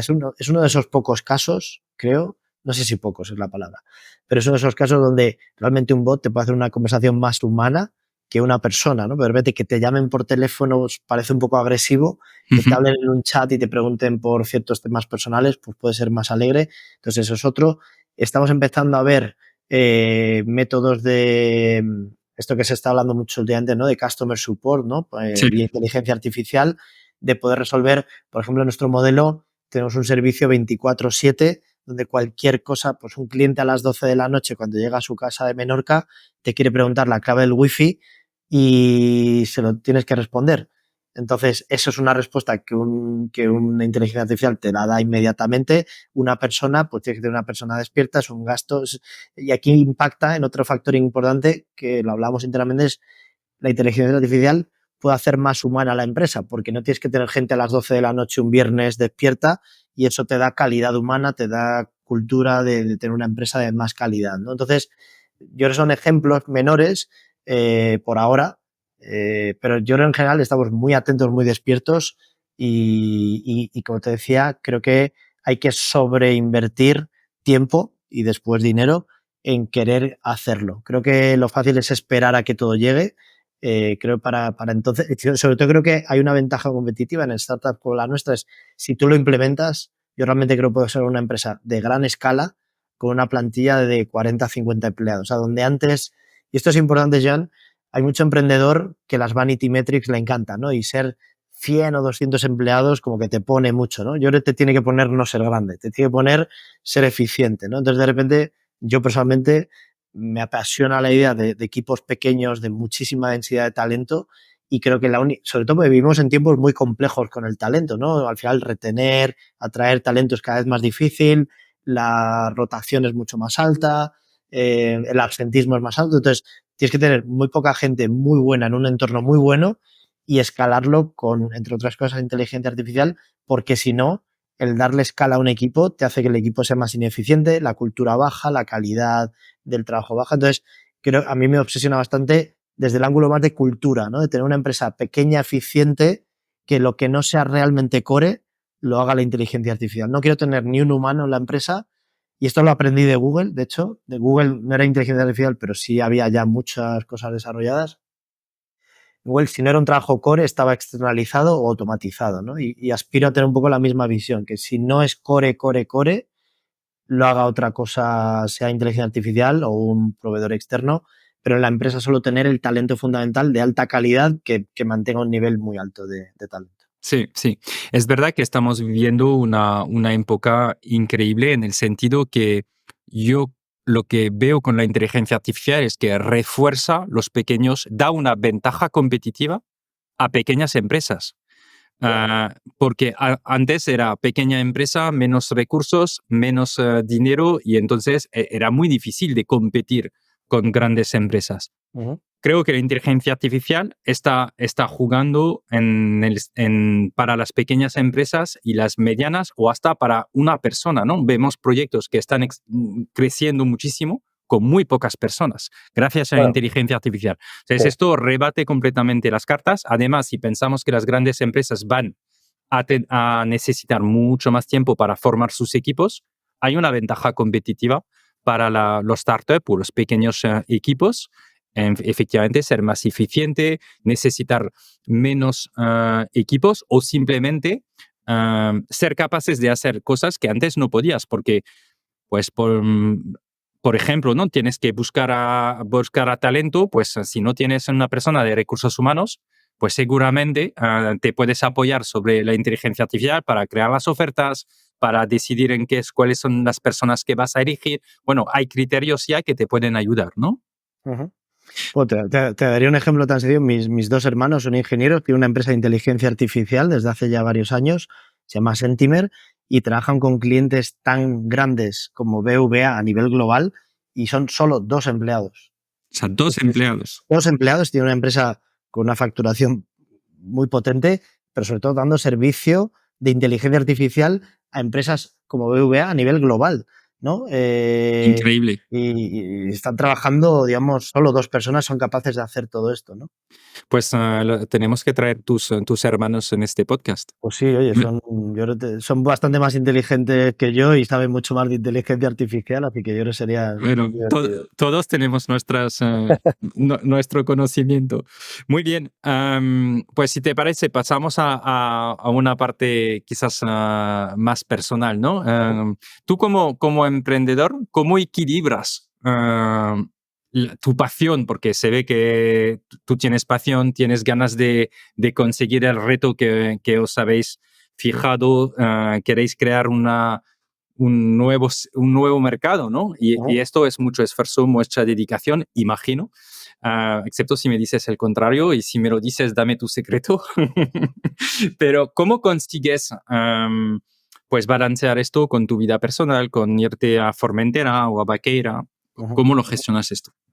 Bueno, yo creo la primera clave es, bueno, en mi caso estoy casado, tengo 2 hijos, la primera clave es saber casarte muy bien o casarte con la persona correcta. Creo que esto se habla menos de lo que es a nivel de importancia el tener como emprendedor, tampoco es algo que tú sabes cuando empiezas con una pareja o a veces sí, pero el tener al lado a alguien que entienda esa realidad es fundamental para que empatice con ese estilo de vida, ¿no? Para mí eso es lo primero. Lo segundo es Y, una y, técnica. y tu mujer, cuando le has dicho, oye, que voy a dejar mi sueldo de Google, que debería ser Sí. importante, porque no en directivo en Google seguramente gana bien su vida, ¿no? Ujú. Y le has dicho, oye, que por cierto, voy a dejarlo y me voy a lanzar. Pues me dijo que adelante porque me conocía y veía que era mi naturaleza, ¿no? Y al final sabía, de hecho, te cuento una anécdota muy rápida, hace 1 año y medio fuimos a una boda de antiguos compañeros de Google en Brasil y claro, muchos han seguido allí, están en Estados Unidos, nosotros volvimos a España, emprendí y muchos pues están en niveles de puestos y de dinero muy altos y en el avión de vuelta le dije, Chris, digo, yo creo que me he equivocado, me equivoqué yéndome de Google, tenía que haberme quedado y me miró y dijo, no, no serías feliz, ¿no? Y me miró y digo, Pero lo pensar a un momento dado en esta boda, ¿no? sí, O sea, no, no, no te ha venido en mente decir, ostras, quizás he dejado ahí un... no, ¿sabes por qué, Jan? Porque al final yo digo, uso la analogía de los hijos, ¿no? Creo que tienes que emprender cuando no ves otro camino en tu vida. Si lo haces antes de tiempo te puedes arrepentir, pero cuando ves que es tu único camino en la vida, lo tienes claro y ya no hay vuelta atrás, ya no dudas, ¿no? Entonces yo esperé los años suficientes, esperé más de 5 años desde que tenía la sensación de querer emprender hasta que emprendí y cuando lo hice tenía la convicción de que no había otro camino que me interesara más. Entonces, por suerte, y esto obviamente soy un afortunado, pude ahorrar suficiente dinero en mis años de Google, mi mujer tiene también un buen trabajo, entonces eso me ha permitido, y luego obviamente he montado negocios que han dado dinero, o sea que tampoco paso hambre, pero creo que es importante tener muy claro que lo haces cuando no hay marcha atrás. Entonces, y en la misma analogía, respondiendo un poco a tu pregunta, yo otra técnica que utilizo y que me parece muy útil, al menos para mí, es entender que mi empresa, mi proyecto,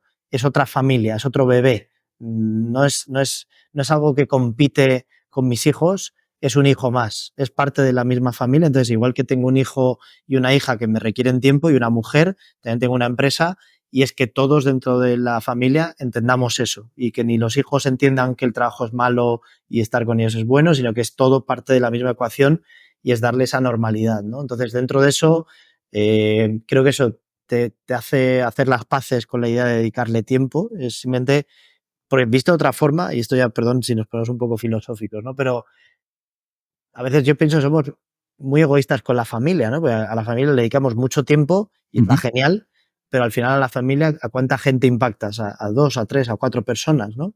Cuando tú montas una empresa, estás ayudando a que, pues en este caso en Biblia somos 25 personas, son 25 familias, que son a lo mejor 75 personas en total, que gracias a esa tontería o esa cosa que se nos ocurrió un día y que le hemos montado en proyecto, tienen una vida mejor si encima eres capaz de darles un buen sueldo y unas buenas condiciones.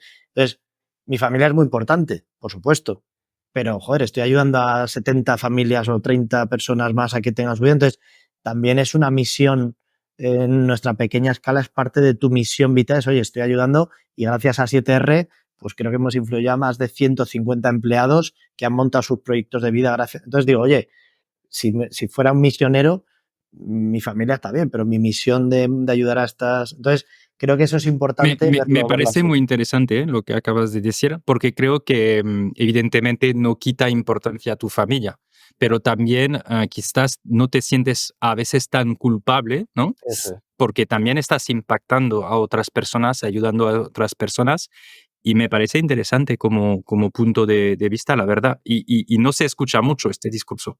Yo creo que, no Que sé, también los emprendedores, joder, tenemos, yo lo siempre lo digo, mucho mérito, porque también tenemos esta responsabilidad de personas asociadas a uh-huh, nuestro proyecto, ¿no? eso es. Yo creo que el factor dinero, si ocurre, que la gran mayoría de casos no ocurre, llega tan a largo plazo que ni siquiera es un factor que esté presente en tu cabeza. Es una zanahoria que te justifica el hacer una cosa tan estúpidamente o estadísticamente tan poco buena, ¿no? Pero realmente en el día a día, o al menos así lo veo yo, lo que te tiene que motivar es que yo de verdad, y no lo digo por quedar bien, me motiva que haya empleados que están teniendo momentos personales difíciles y que el trabajo es uno de sus motivadores o que gracias al dinero que ganan están pudiendo mejorar su vida. Digo, eso es lo que te tiene que motivar en el corto. Si piensas en un día me voy a hacer millonario, la gran mayoría de veces no ocurre y el día que ocurra llevas tantos años que ya se te ha olvidado que te importaba el dinero y a lo mejor ni te cambia tanto la vida, ¿no? Entonces, que te motiven ese tipo de factores es lo que realmente hace que cada día tenga sentido ir al trabajo, ¿no? Aparte de tus clientes o tus inversores, ¿no? Totalmente. ¿Y cómo sigues tú mejorando? Pues mira, yo por ejemplo, bueno, creo que si eres friki naturalmente como yo, pues estás todo el día leyendo y leer para mí es un factor clave. Yo me apoyo mucho, soy de esas personas que aprenden mucho hablando con gente y es otra práctica que hago mucho y que creo es muy recomendable es entender el quedar con gente como una forma de aprender, ¿no? De, oye, nos tomamos un café, casi mi mente egoísta, que soy bastante generoso, me digo, joder, qué pereza, no tengo tiempo ahora con este, que estoy muy enfollado, digo, ¿qué puedo aprender con este hoy? Y cuando te das esa vuelta, de repente, oye, pues si voy a aprender algo, ya me hace sentido. Al final, cuando estás emprendiendo, estás muy enfocado, tienes Sí. mil prioridades, pero con ese ángulo de qué puedo aprender, entonces me apoyo mucho en quedar con gente para aprender cosas. Y luego también algo que yo apoyo bastante es trabajar con gente cercana, sean inversores, sean mentores, sean coaches, como cada uno le quiera llamar, pero gente cercana que te pueda estar tocando un poco las partes sensibles de tu personalidad que a lo mejor no desarrollas y que te estén ayudando a llevar al siguiente nivel. Creo que en toda startup siempre hay un par de inversores que te apoyan mucho y que están muy volcados, pues tirar mucho de ellos, o algún mentor antiguo jefe o antiguo que sea un familiar. Entonces, hacerte ese grupito de 3, 4, 5 personas y tirar mucho de ellos, porque esa es la gente que al final es la que te inspiras para llevar al siguiente nivel, ¿no? Sí, sí, no, totalmente. Y es verdad que compartir y es verdad que el tema del COVID, ¿no? Nos ha un poco aislado. O sea, yo tengo esta sensación, ¿no? Y, por ejemplo, la semana pasada quedaba con una persona que justamente he entrevistado en el podcast y nos encontramos para tomar algo así en otra ciudad. Y fue también de decir, oye, hemos hablado por teléfono, nos hemos visto dentro de la formación, hemos hecho el podcast, pero es que al final verse, hablar, ¿no? Es como que hemos perdido, como tú dices, a veces decimos, ostras, es que me da un poco de pereza, ¿no? No voy a ser tan eficiente, voy a perder tiempo, pero Sí. es que al final nosotros humanos necesitamos esta parte también. Además de aprender, necesitamos este contacto, ¿no? Nosotros decimos en Vila, es nuestro moto, ¿no? Como nuestra frase es life is better shared, ¿no? Como la vida es mejor compartida. Y a mí me inspira a todos los niveles esa frase, ¿no? Cuando compartes las cosas, todo es mejor, ¿no? Entonces, el COVID efectivamente nos ha hecho aislarnos y tocarnos menos, hablar menos, comunicarnos menos. ¿Qué sería el éxito entonces para ti? Pues para mí el éxito es poder. Estoy bastante. No te voy a dar el titular típico, ¿eh? Para mí éxito es como seguir llevando tu vida y tu profesión o tu carrera en los términos que todos estén equilibrados, ¿no? Y creo que, dicho de alguna forma, creo que es toda una maratón, tanto tu vida personal como la vida profesional, y tienes hijos en distintas etapas, tienes empresas en distintas etapas. No creo que tu hijo vaya a Harvard o tal, no te hace más feliz que si no, igual que si una empresa lo peta de la leche. Creo que obviamente a nadie le gusta arruinarse, que no, creo que para un emprendedor profesional no debería estar arruinarse, no es una opción. Otra cosa es que no te vaya bien, pero que después de una empresa pues puede venir otra, ¿no? Y que tu carrera como emprendedor o profesional es la suma de muchos proyectos diferentes. Obviamente, si me preguntas cuál es el éxito de Vibla, para mí, oye, pues que se establezca como una referencia del mundo vacacional, que miles de familias puedan disponer de ella y les haga felices y su vida mejore, y la mía también, y que siga yendo a Formentera todos los años.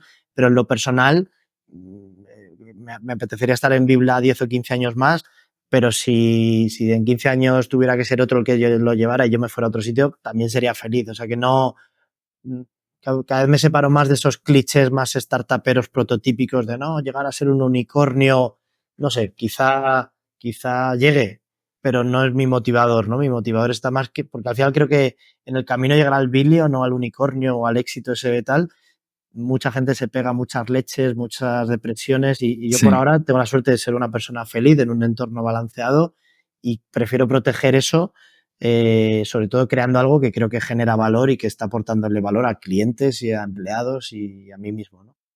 Muy bien, pues ha sido súper interesante. Yo os deseo el máximo éxito en Vivla. Invito de nuevo a las personas a mirar vuestro website porque tenéis casas espectaculares. Ahora, te voy a ser sincero, Carlos. Tienes un reto, porque tener ganas de trabajar con las casas de vacaciones que tenéis en la web, yo tendría ganas de ir a verlas todas y de visitarlas, ¿sabes? Tengo la excusa para que parte de mi trabajo sea visitarlas, o sea que es un lujazo en ese sentido, y hago el control de calidad de muchas de las casas. Y sí, ahí estoy contigo. Animo a todos los que nos estén oyendo, si han llegado hasta aquí, a que vayan a bibla.com y sobre todo que tengan una conversación con nuestro equipo, aunque no es algo que quieran hacer, simplemente entender exactamente cómo funciona el modelo, que hoy lo hemos explicado, pero entender en detalle si os gusta Menorca, os gusta Vaqueira, os gusta Ibiza, entender cómo funciona os va a inspirar para entender que hay otra solución, que si no es este año, será en 3 años o en 5 años, si no es para ti, será para tu primo o tu amigo, pero que es una opción más muy real y que para mucha gente es una opción muy ganadora, ¿no? Entonces les animo a que entren, las vean y se pongan en contacto y les llamemos y tengamos una buena charla. Pues fantástico. Oye, si te quieren contactar a ti, ¿dónde te pueden contactar? Lo mejor es LinkedIn, ahí soy lo más responsive posible, Carlos Emilio Gómez, y por ahí me pueden chatear y hablamos, o que se vengan a Bibla, que estamos en Madrid, en la calle Argensola 25, que se vengan un día a vernos y les invitamos a un café y a una charla. Fantástico. Pues muchísimas gracias, Carlos. Te voy a decir lo mismo, que me invitas a un café Cuenta con ello, eso lo tienes ya lo tienes. Pongámoslo en la agenda. Fantástico. Muchas gracias, Carlos. Gracias a ti, Jean. Chao.